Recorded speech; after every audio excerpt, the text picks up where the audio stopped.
Alors, la première question, c'est le méthane.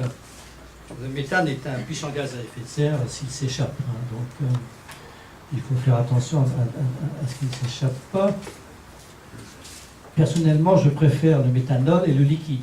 Je pense que le carburant liquide a plus d'avantages que le carburant gazeux. Voilà, il est plus facile à manipuler, à stocker, etc.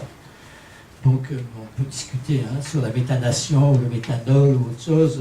Les Japonais sont sur le diméthylester, enfin le diméthyléther plutôt, etc. Donc chacun a son truc favori. Petit à petit, on verra ce que ça va donner. Quoi, je ne sais pas. En ce qui concerne les politiques, vous êtes très aimable de m'appeler un politique. Je me verrais plutôt comme un métapolitique, c'est-à-dire que je suis sorti de l'arène électorale et politique, j'en suis très content. Voilà. Par moments, ça me chatouille d'y rentrer de nouveau parce que je trouve que les Verts sont tellement stupides que franchement, ça mérite. Ils sont en train de, si vous voulez, de mon point de vue, ils sont en train de tuer l'écologie. Tellement ils sont en retard ou à l'envers de ce qu'il faudrait faire.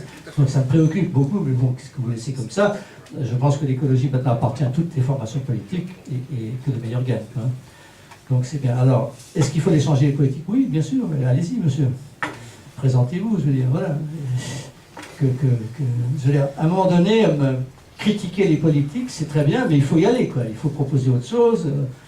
On a les politiques qu'on mérite, c'est ce qu'on dit en général aux électeurs. Vous n'avez qu'à pas les élire. Voilà. Personnellement, je pense que la question que vous posez plus profondément renvoie à l'Union européenne.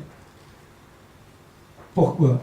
Parce que l'Union européenne, pour moi, c'est un trésor, l'Union européenne. Je suis profondément européen. Dans les négociations internationales, c'est un plaisir qu'il y ait eu l'Europe, parce que l'Europe représente un peu dans le monde entier la voie de la sagesse, même si elle n'est pas puissante comme les États-Unis ou la Chine. Elle est faible, mais elle représente souvent dans les négociations une voie sage. Et donc c'est un trésor que ça existe. Je vous donne un exemple précis. Quand, dans les négociations européennes, les chefs d'État disent on va réduire de 30% les émissions de gaz à effet de serre, elle dit à la Commission, fais-moi une feuille de route pour les 28 États membres. La Commission se met au travail, fait une feuille de route, et ensuite ça discute, on négocie, oui, non, plus, moins, etc. Et à la fin, on a un accord. Aux Nations Unies, rien de tel. Il n'y a pas de commission aux Nations Unies. Et donc, les Nations Unies, le secrétariat n'a pas le droit de faire de feuille de route. Il faut que ça vienne des 195 États. Alors, si ça ne vient pas, ben ça ne vient pas, c'est tout. Parce que c'est country-driven, comme on dit aux Nations Unies. Les Nations Unies sont un syndicat d'États. L'Union européenne, c'est un peu plus. On travaille en commun, on coopère, et on a quelque chose. Et de la même façon, si vous voulez, que les élections, ça peut donner le fils, ça peut donner Hitler, ça peut donner n'importe qui, parce que tout d'un coup, il y a l'humeur des électeurs, il y a une crise, il y a tout ce que vous voulez, et donc c'est instable, ça dure peu de temps. Ah, il y a quelque chose d'un peu plus calme qui, en principe, est garant du long terme. L'Union européenne, on en a besoin. Donc la question que vous posez, c'est la politique, elle fait ce qu'elle peut. Elle n'est pas parfaite en ce moment, c'est très difficile. Les États sont trop petits pour les grands problèmes, trop grands pour les petits, etc. Nous savons tout ça. Et donc nous avons besoin d'inventer quelque chose qui ressemble au long terme. Les Anglais ont créé une commission indépendante sur le changement climatique qui vérifie que le budget est respecté et qui peut donner des avis au gouvernement. En France, on n'a pas fait ça. C'est le gouvernement qui décide de tout, en quelque sorte. À la fois le budget et qui suit la politique. Peut-être que c'est une erreur, peut-être qu'il faut créer quelque chose d'autre. On a des tas d'institutions en France, le comité de machin, le comité de truc, on a le Conseil économique et social pas loin, on a les deux chambres. Peut-être qu'on aurait dû inventer quelque chose sur le long terme qui nous permette de voir si on est sur la bonne voie. Manifestement, il faut réinventer la politique. Serge, allez à toi. Et que c'est la première réunion de nos ateliers débat où on parle tant du nucléaire. C'est un sujet que nous n'abordons quasiment jamais. Tout simplement parce que nous sommes fidèles à ce que vous avez dit. Le problème, c'est pas le nucléaire, le problème, c'est le CO2. Et ce qui nous importe, c'est d'avoir une électricité décarbonée. Le nucléaire étant un moyen parmi d'autres. Quant au charbon en France, comme vous le savez, il y en a très peu dans la production d'électricité. Demain, il n'y en aura plus du tout. Pour des raisons qui ne sont pas d'ailleurs d'émissions de CO2, mais plus simplement de respect des règles d'environnement très drastiques concernant les diverses émissions qui font que nos centrales à charbon, elles vont progressivement disparaître de la scène, même si dès aujourd'hui elles produisent relativement peu. Alors, l'autre remarque qui vient immédiatement, c'est que si nous nous interdisons ici, vous avez senti qu'il y avait quand même une teinture pro-électrique.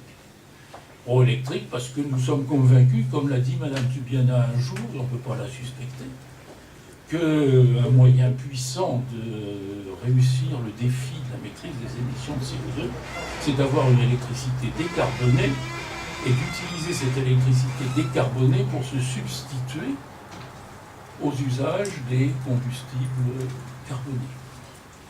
Et donc, ceci, c'est notre conviction profonde.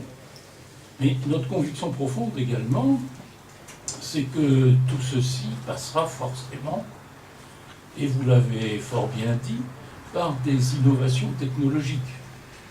Car avec les moyens dont nous disposons aujourd'hui, c'est vrai que la lutte contre le CO2 mobilisera des investissements absolument considérables et qu'il va falloir faire preuve également d'imagination et d'innovation.